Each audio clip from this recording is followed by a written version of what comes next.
হচ্ছে নব মঞ্জিলের মসজিদ।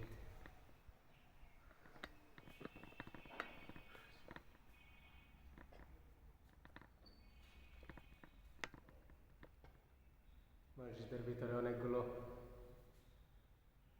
সুন্দর সুন্দর এই হাজাক বাতির মতো লটকিয়ে রাখা হয়েছে।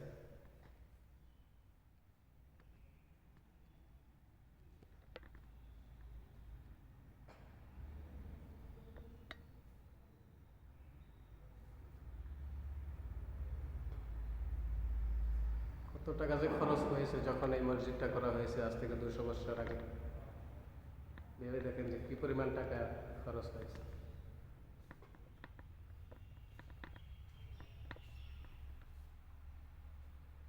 এই হচ্ছে মসজিদের অরিজিনাল স্থান।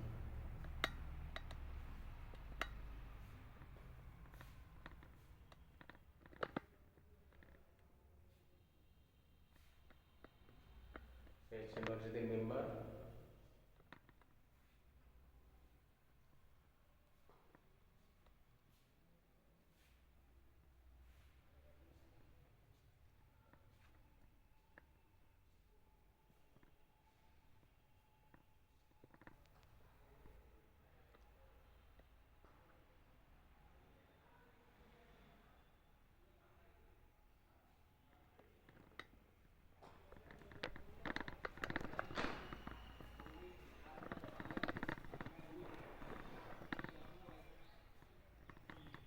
দর্শক, এখন আমি নবাবদের কবরস্থান দেখাবো, মসজিদের পিছনে কবরস্থান।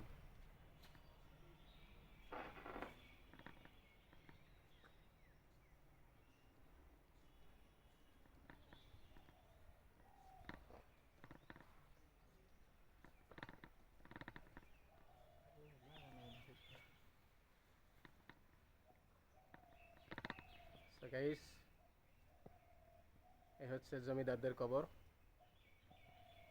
প্রায় শত বৎসরের পুরনো কবর। দর্শক,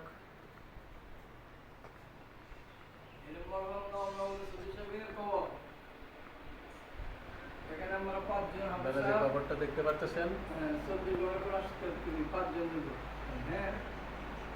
বছর ধরে তালাক করতেছে, 99 বছর। এটা বড় নওয়াব সদস্য হবে। এই যে 1863 মারা গেছে, আর 1929 সালে সে মারা গেছে, আর 1863 জন্ম হয়েছে। আবার বাহাদুর শাহ নওয়াব আলী চৌধুরীর কবর প্রায় 99 বছর। 18 সালে উনি 1963 জন্ম হয়েছে। 1929 সালে মারা গেছে।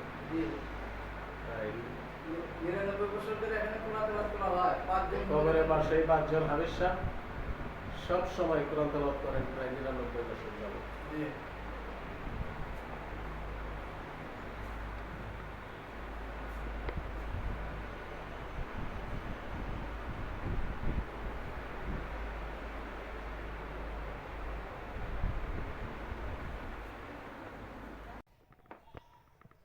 এ হচ্ছে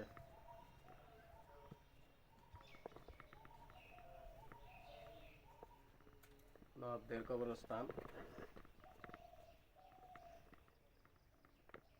আর এগুলো হচ্ছে নবাবদের ছোট ছোট শিশু বাচ্চা যারা মারা গেছে তাদের কবর। এখানে আরো অনেক কবর আছে।